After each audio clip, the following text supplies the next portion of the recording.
and the theme was vice. That and the fact that I have plenty of vices, but they are very standard and really not worth 5 minutes of your life. And then I remembered I have a deep professional relationship with vices. I've covered cops and courts for a daily newspaper, or the blood and guts beat as we called it.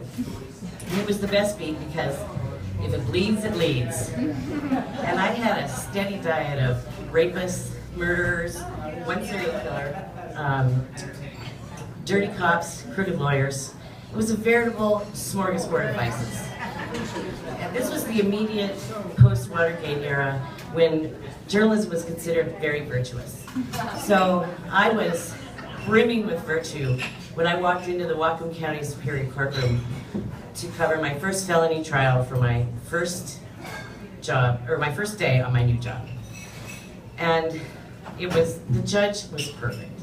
He was this distinguished looking older gentleman with white hair that tumbled over his horn-rimmed glasses, wearing his black robe, his gavel, and in front of him his nameplate. And even his name was perfect.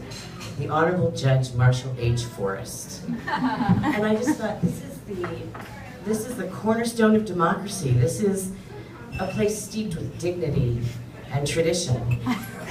Everyone was in their place. The court reporter with her little special typewriter, a bailiff, fully armed bailiff, with his thumb stuck in his belt, his feet slightly apart, looking very stern, a jury box full of 12 civic-minded citizens, and a courtroom filled with off-duty cops and the curious. In front of the judge were two massive oak tables just piled high with yellow legal pads and fat file folders. At one table was the guy I surmised was the defendant and his team of defense attorneys, and at the other table was the prosecuting attorneys. The case was Bellingham Vice Squad sting operation on a downtown massage parlor, which apparently was doing more massages. And the court was in session when I walked in, and there was this young woman on the witness stand who was had lots of makeup, bright red lips, and an incredibly tight, unbelievably low-cut sweater over her very voluptuous chest. And she was chomping on a huge water gun. The prosecutor was circling her like a great white, and he asked her to please tell the jury what service she offered her client that night, who turned out to be an undercover cop.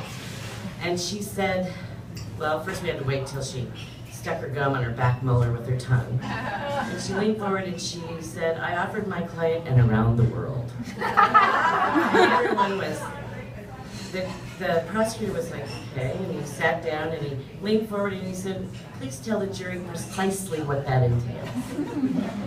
And the jurors all leaned forward, and I wrote in my little notebook, around the world, colon, open quote. And I just waited. And she put her hand on the microphone and she said, well, and around the world is a blowjob and a butt fuck. It's pretty much our top package.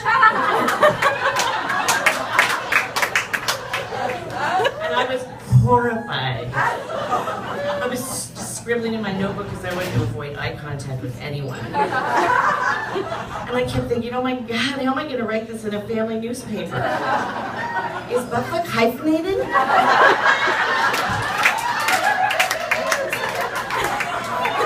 Or is it just when it's a compound modifier? I'm pretty sure she used it as a noun, I'll be okay. That poor Honorable Judge Marshall H. Forrest. But when I looked up, no one was really that horrified.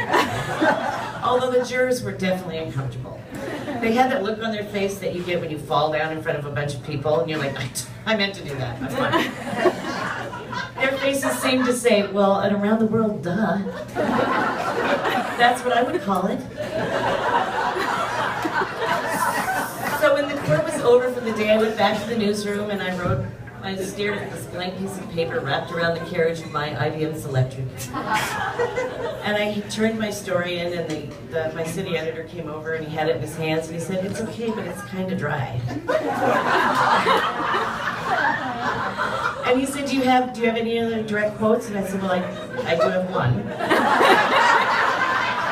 that I didn't use. And he was like, well, use it. So as he walked away, I said, I'd be happy to do that, but is buttfuck hyphenated? And he didn't say another word. He just took the story, sent it on its way, and I made my byline made the front page.